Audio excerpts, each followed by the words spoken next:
Good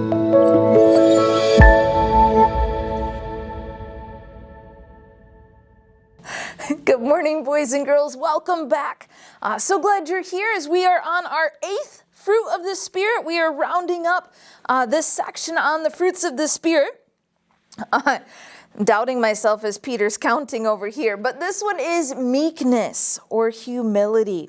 So in Galatians chapter 5, where we find the fruit of the Spirit, it says in verse 22, but the fruit of the Spirit is love, joy, peace, long-suffering, gentleness, goodness, faith, meekness. The first one in verse number 23 is where we are tonight. So meekness, what is meekness? So I looked it up. I Googled definitions to see how could I explain this. And then Peter helped me out with an illustration, which I'm not going to forget like I forgot last week.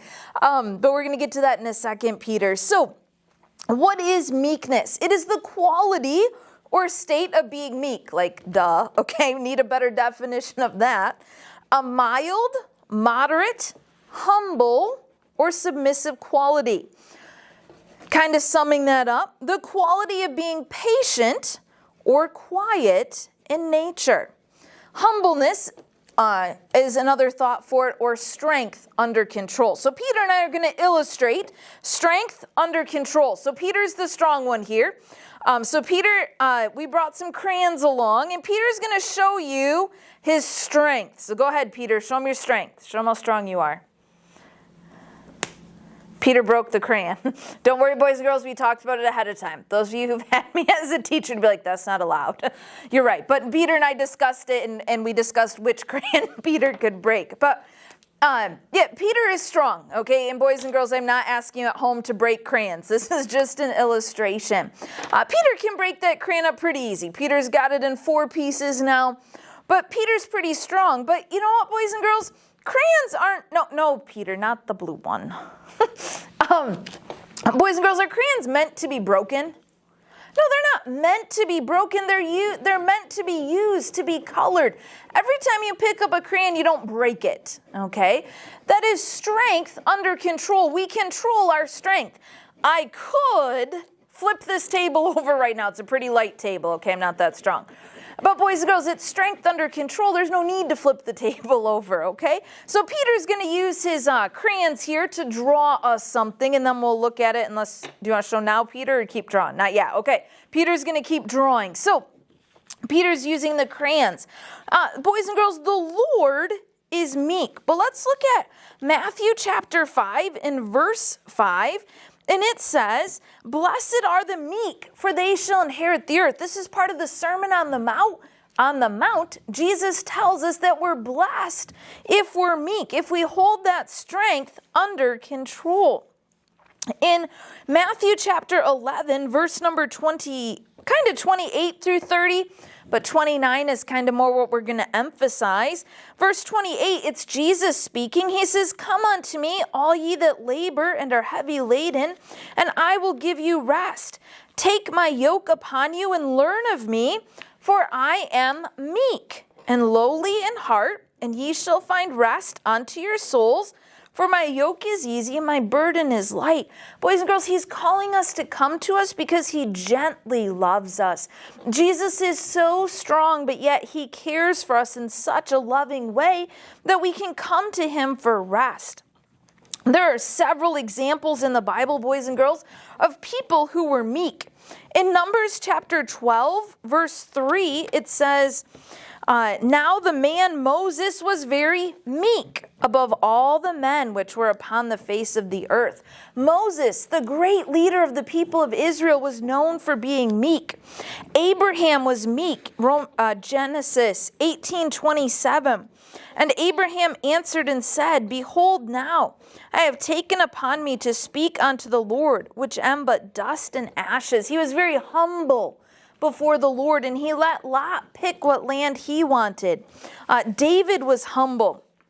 And we can see that in 2 Samuel 16.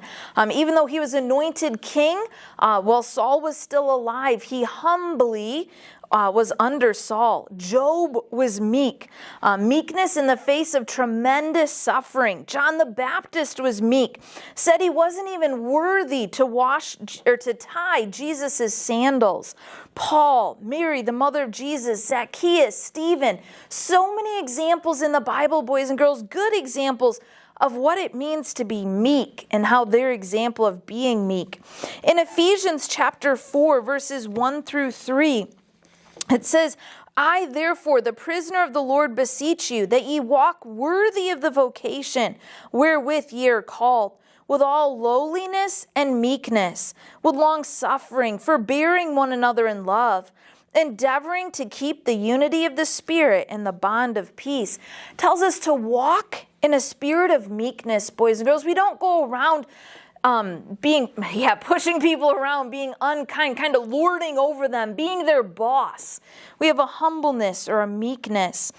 In 1 Peter 3:15, it says, but sanctify the Lord God in your hearts, and be ready always to give an answer to every man that asketh you a reason of the hope that is in you with meekness and fear. We're to be ready to answer people who have questions about who God is, or people who attack our faith, but we're not to answer them in an attacking way. We're to answer them with meekness and humbleness. In 2 Timothy 2:22-26, it says, flee also youthful lusts, but follow righteousness, faith, charity, peace, with them that call on the Lord out of a pure heart. But foolishness and unlearned questions avoid, knowing that they do gender strifes. And the servant of the Lord must not strive. Okay, strive being arguing. Okay, but be gentle unto all men, apt to teach, patient, in meekness, instructing those that oppose themselves. Okay, and he goes on to talk from there. We're not going to read the whole passage, but the idea of answering people in a spirit of meekness. So boys and girls, we looked at what meekness is. Jesus was meek. He wants us to come to him so he can give us rest. There were several Bible examples.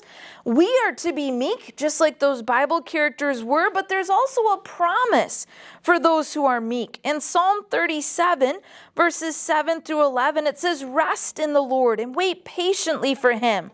Fret not thyself because of him who prospereth in his way, because of the man who bringeth wicked devices to pass. Cease from anger and forsake wrath. Fret not thyself in any wise to do evil. We're going to skip down to verse 11. But the meek shall inherit the earth, and shall delight themselves in the abundance of peace. And then when we started today, boys and girls, we read in Matthew chapter 5, blessed are the meek, for they shall inherit the earth. Boys and girls, it says in both the Old Testament and the New Testament that it's blessed to be meek. The meek will inherit the earth. The Lord wants people who are humble and who are meek. So this week, when somebody starts to kind of get under your skin or to be annoying and you want to lash out or be angry with them, instead be humble, be meek, keep that strength under control. Be patient with those people around you. Boys and girls, meekness isn't a word we use often. We more often use humble. But as you go about this week, don't be proud. Take that meekness, take that strength, and keep it under control. See you next week.